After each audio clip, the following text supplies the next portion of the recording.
एक ब्राह्मण देवता के घर दो पुत्रियां जन्म लेती हैं। एक पुत्री का नाम दुखनी और एक पुत्री का नाम सुखनी होता है। दुखनी हमेशा से ही दुखी रहती है, सुखनी बहुत सुखी रहती है। सुखनी की शादी सुखी परिवार में होती है और दुखनी की शादी दुखी परिवार में हो जाती है।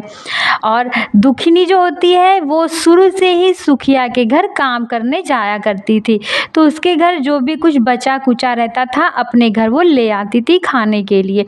दोनों ही बहनें थीं, लेकिन सुखिया हमेशा दुखिया से जलती थी। तो एक दिन जुतबंधन बाबा का व्रत वाला दिन आता है, जिसे हम जीवित पुत्रिका भी कहते हैं। उस दिन दुखनी सुखिया के घर जाती है काम करने के लिए, तो वो उसे चावल साफ करने के लिए देती है। वो उसे साफ करती है और बचे हुए किनकियों को अपने साथ घर लेके आती है। वो उसे पकाती है चूल्हे पर और अपने बच्चों को खिलाती है और अपने भी खाना खाकर सो जाती है। और थोड़े से बचे हुए चावल के किनकियों को जो उसने भात बनाकर खाया था उसे वो ढक कर के छोड़ देती है। जब आधी रात होती है तब उसका दरवाज़ा खटकता है। तब दुखिया जाकर के अपना दरवाज़ा खोलती है तो देखती है एक बूढ़ी अम्मा उसके दरवाजे पर खड़ी होती हैं। तो वो उनसे पूछती है, अम्मा आपको क्या चाहिए, आप इतनी रात में हो, इतनी रात में आप टहल रही हो। तो बूढ़ी अम्मा बोलती हैं कि बेटा मुझे दिखाई नहीं देता है, मुझे अपने घर के अंदर रख लो, यहाँ पर बहुत अंधेरा है और काफ़ी रात भी हो गई है। तब दुखिया उनको अपने घर के अंदर लेकर के आती है और उन्हें बैठा देती है। तब बूढ़ी अम्मा बोलती हैं कि बेटा मुझे बहुत तेज़ से भूख लगी है।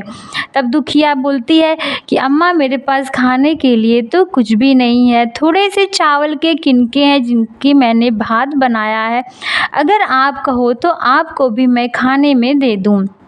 तब बूढ़ी अम्मा कहती हैं ठीक है, तुम मुझे वही खाने को दे दो, मैं वही खा लूँगी क्योंकि मुझे अभी बहुत तेज़ भूख लगी है।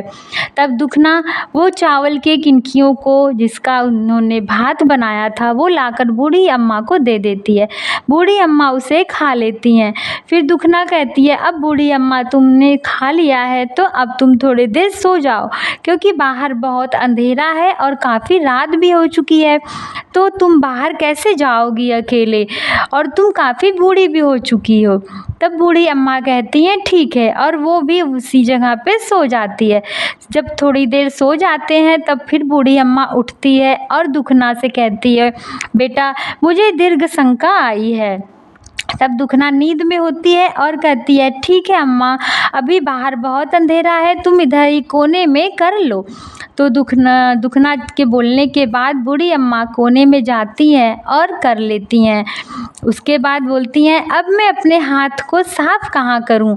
दुखना से पूछती है तो दुखना सोए सोए कहती है बूढ़ी अम्मा तुम बाहर कैसे जाओगी, बहुत अंधेरा है, तुम मेरे बालों में ही अपने हाथ को साफ कर लो, मैं सुबह सब साफ कर लूँगी। तब बूढ़ी अम्मा दुखना के बालों में ही अपने हाथ को साफ कर लेती हैं और फिर वहीं पे बैठ जाती हैं।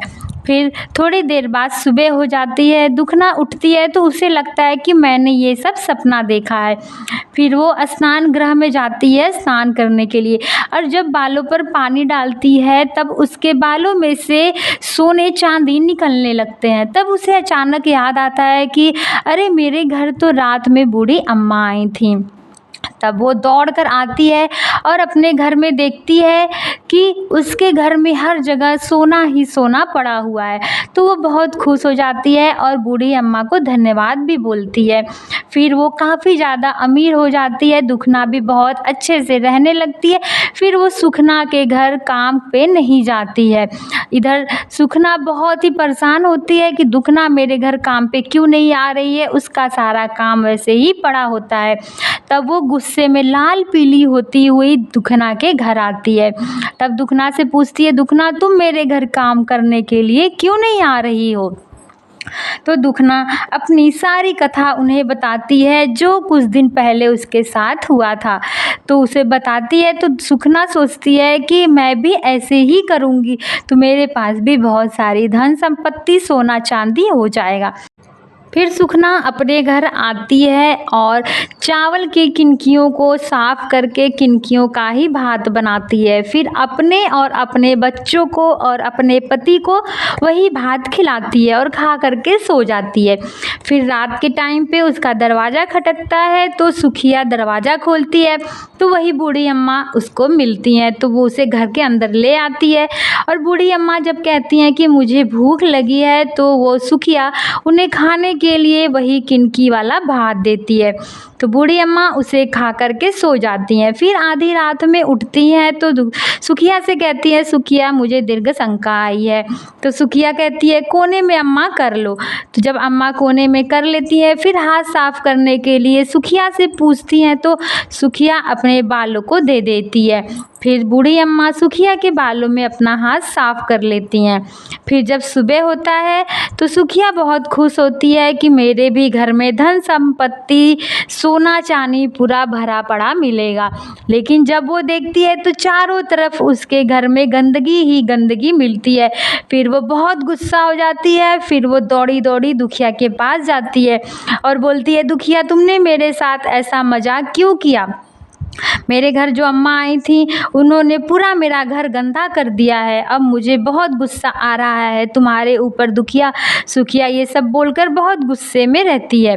तब दुखिया बोलती है, सुखिया तुम्हारे पास तो तुम्हें भगवान ने पहले से ही इतनी धन संपत्ति दी है, इसलिए तुम्हारे साथ ऐसा हुआ क्योंकि तुमने यहाँ पे लालच किया था। मेरे मन में कोई भी लालच नहीं था, इसीलिए मुझे बूढ़ी अम्मा ने इतना धन संपत्ति दिया, लेकिन तुम्हारा घर तो पहले से ही भरा पड़ा है और तुमने उसके बाद भी लालच किया, इसलिए तुम्हारे साथ ऐसा हुआ।